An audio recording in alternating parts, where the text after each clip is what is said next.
guess, the word in the first full paragraph at the top, the reasons. We're on page 8. Page 8, yeah. Same page we were just on, sorry. The reasons for the discharge, for the recall petition. Willful is an incredibly difficult threshold to prove. It's like, I don't know how who's going to determine whether something was willful? It's usually determined by a court of law. So I don't know why you need the word willful. If they violated the charter, that should be grounds enough that they violated the charter. But when you get into the technicality of now we're describing it as a willful violation, well, what's a willful violation? No. Just so you know, that was taken from page 51, which already exists. So, yeah. So we simply took that passage and utilized it to this. So what did it mean 48 years ago? I still would get rid of the word willful. I think it's a legal battle. Oh, it is. It is. Okay, stay willful, stay out. Well. But at the same time, willful may mean that they knowingly violated, disregarding any higher form of that law within state or federal as well. It shows intent. It shows It shows an intention. I agree. Absolutely. It was willful intent. Yeah, that's kind of tough. Okay? Yeah. That's what David, what do you think about that? Understand though that we got a whole Right. sentence that's in blue, including but not limited to. When we met the charter commission, I was actually against putting a list in there at all. Yeah. I said because it constrains the council or the voters from deciding, for whatever reason, to put it on the ballot. The compromise at the discussion of the charter was to add the words including but not limited to. That's my recollection, but I'll simply defer to the committee. I think that's what I suggested at that time. I don't have my notes with me, but I remember that discussion. Does that make sense, Mr. Badney? Well, we're trying to make They the wanted the document consistent throughout, and so you'll see other places in here where there's removal of people. So we're trying to make the same reasons consistent. So if you've added the word but not limited to, then there is no parameters for what's a recallable offense. Anybody who wants to start a recall position for any reason under the sun can do it. And that's the way it is now. If you want to make a recall position, if you don't like the color of someone's tie, you can do that right now. That's exactly the law right now. The question is, are you going to get enough voters to sign that petition when you say, I want you to sign this recall petition because I don't like the president's tie? So obviously, if it's a ridiculous reason, you're not going to get anybody to sign the petition. But if you say, the guy robbed the bank, I would think you'll get voters to sign that pretty easily. I'm just making an example. We had this kind of discussion at the charter review. I think we were talking about that, right? That right now it could be anything. But we didn't want to limit it because if you limit it to only that list, then you constrain the voters' ability to recall somebody because they don't like somebody's tie. They want to get somebody off there. They think they can get the voters out. They think they can get the votes to get somebody out of there without their, because of no tie. I don't mean to be absurd, but they have a right to try. I think that was kind of a compromise, but I would say defer to the board. I don't think there's any right way to do it. Just don't constrain the ability of the voters to try to remove somebody. I don't think that that's a good way to proceed. I think that was kind of what we discussed. Which implies to me that a violation of any provision is a basis. Yeah. I didn't realize it even said but not limited to until he mentioned it. Yeah. But second question with regard to the percentage of the people votes cast in the most recent election for the office held by the official named in the petition. Paul said that was common in other districts. What districts is that common in? Where do they use that number? Because that seemed, I thought the same thing that you thought, John. That seems like we're lowering the bar to an could be an incredibly low number. If it was a special election, Tony Soli was elected with what, 400, 500 votes or something? So 30% of that will be having recall petitions every other day. That's not a high threshold. And I'd like to see the list of the communities that have that as a threshold, because my recollection, having looked at the charters when I served on the past charter commissions in the past, was it was a higher threshold than what this would be. I don't even recall, well, I guess that's a whole nother ballgame, never mind. So, do we have a list? As we go on, these are notes that we're gonna make, and then when we talk, and when we decide later on what we're gonna, what's gonna, Yeah. we'll make those decisions. Could Paul share that list of the communities that he says has a threshold? I don't have it with me. No, but I mean, can you I'll know, Google it. I'll Google it. Okay, let's move on. Page 10. Any changes in water canvases?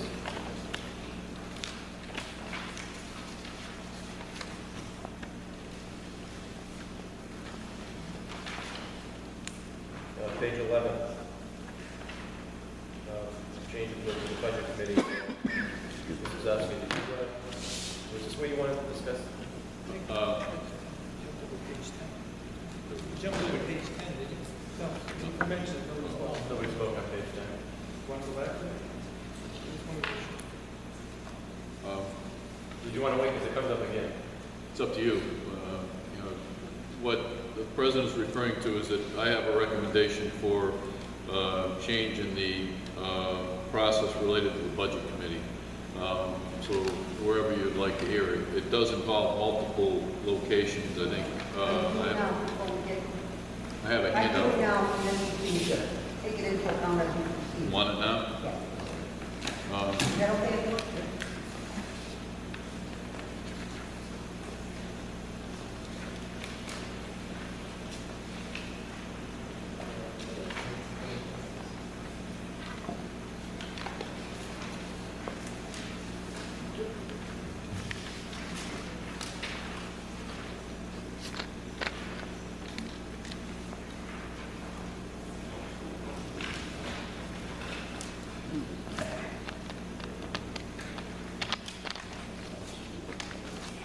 Just a single sheet.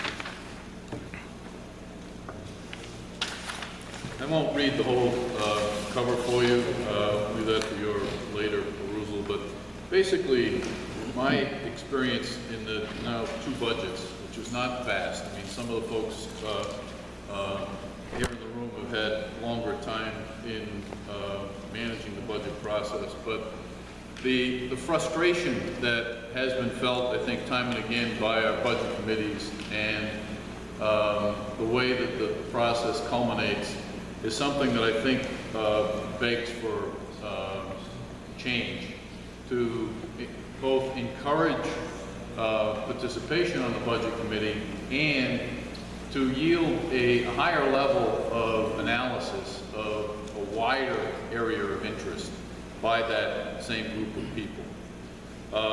Basically, and I looked at around the state to be able to find other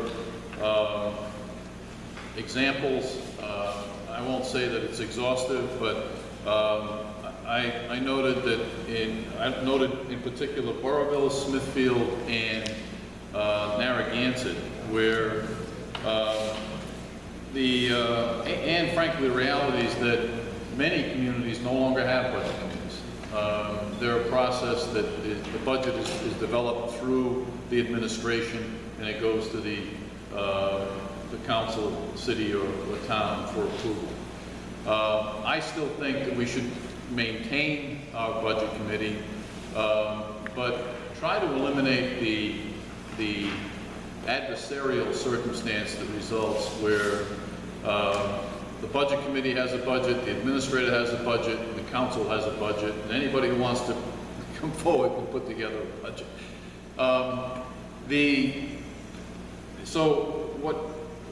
And looking at those 3 other towns, the one that I found the most benefit from was actually Burrillville, right next door, where the process is still quite similar to ours, where members are appointed by the town council, just as they are now.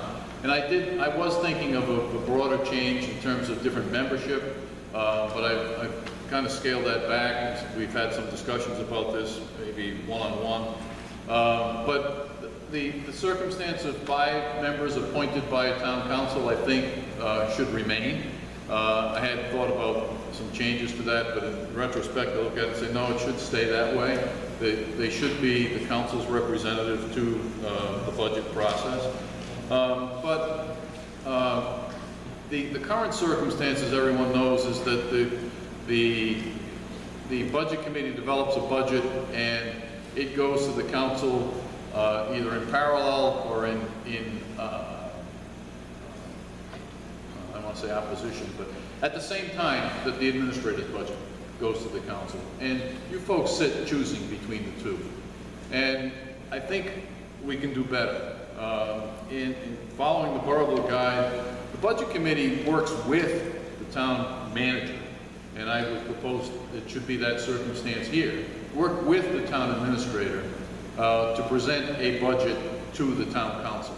So what I have outlined here is a circumstance of a few changes that would change the scenario from the budget committee making a recommendation to the council, instead making it a circumstance where the budget committee makes its recommendation to the administrator. And then the administrator makes the recommendation to the town council for a final vote. Beyond that, the sequence, the changes that I recommend to you on the back side of this paper are simple in terms of the timing and where the submission is made. And that, I think, speaks for itself. The other substantive change, I think, that's important is actually a section of the budget of the charter on page 30 that the Charter Commission is recommended to be removed. And that is the section that says that the Budget Committee may be assigned additional tasks by the Town Council. I would suggest that in one of these changes that it would be by the Town Administrator, such as overseeing the development of performance statements and so forth. That's where I suggest that we really need to elevate the activity of the Budget Committee to the point that it provides more input on, throughout the year, beyond the focus on just the expenditures and the tax rate. My thinking is that we need those folks to be looking at the overall financial position of the community so that when we do set that budget and we do set that tax rate, it's with consideration to the broader picture and not just an uber focus on 1% or 2%, 1.5%, whatever the number might be. It needs to be with consideration to our debt level, the information in our audit reports, the varied conditions throughout the town, such that and frankly, managing our money. As I've gone through this process over the past year and a half, I realized that the administrator and the finance director, effectively over the course of a year, are responsible for managing no less than $13 million every day, on up to $29 million on some days. And I've managed a fair amount of money in my career. I'm not afraid of doing that, but I think this is public money. And I don't feel comfortable with the circumstance of just two sets of eyes being responsible for the management of that money. And with all due respect, I mean, you folks as a council, any council, can only spend so much time on any one issue. And gaining the background that's needed to be able to make, for example, selection of funds in the OPEB account that we are building. Who should be doing that? Me and the finance director alone? I suggest to you, no. We need a broader array of input to those issues, and I think this is at least an option in the way of a vehicle to be able to get us there. So, my suggestions as it relates to the charter and the format for the budget. Anyone have anything to add on that?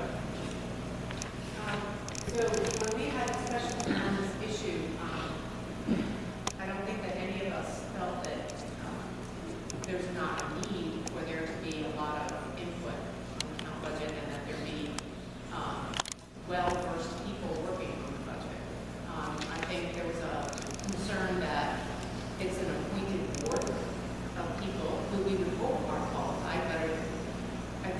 of times when we were sitting and talking about changing the charter, we always went to worst case scenario.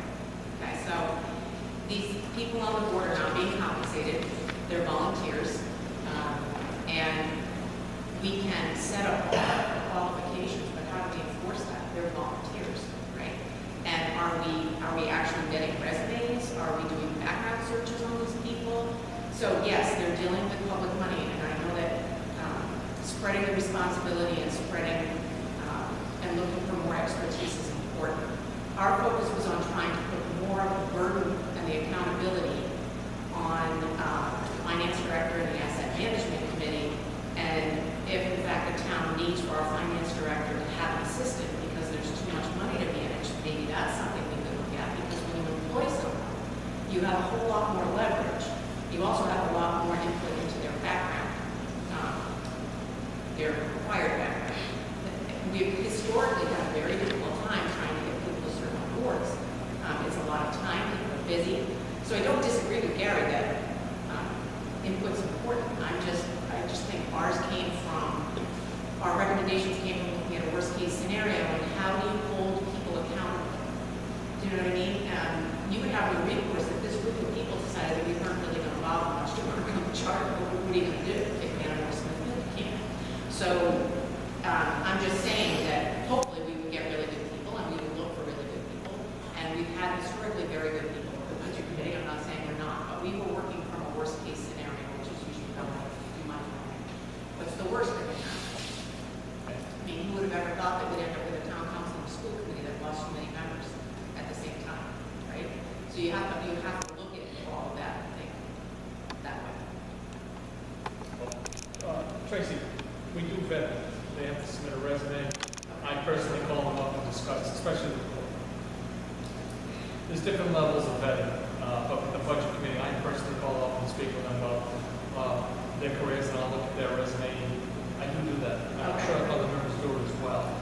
Yeah, we've had some very good budget committee members. The only problem we have is sometimes the budget committee will make a recommendation to the town administrator. The administrator will make a recommendation to the town council. And ultimately, the elected town council makes a decision on that budget, and it does ruffle feathers. Some people said, I worked all this time on it. So every person that wants to be a budget member, I'll speak to them and say, you know, your best laid plans may not go well. That's okay. I'm ready for that. Okay, well, it wasn't the case with one of the recent budget meeting members. They took exception to the previous council passing the budget. But if I could get back to what Gary was saying, I think that if you have these three cities, the towns that were mentioned, I believe, Barbara, Smithfield, I'm not sure, Narragansett, have a town manager, they're all managers. I believe you put too much influence into one person's hand by taking away that budget committee. Currently, we have a budget committee that's willing to come before council and give their opinion on the budget. It's a spreadsheet, I'll show you where you see the budget committee's recommendations, that you have the administrators, it's blank until we make a decision. I think it works well.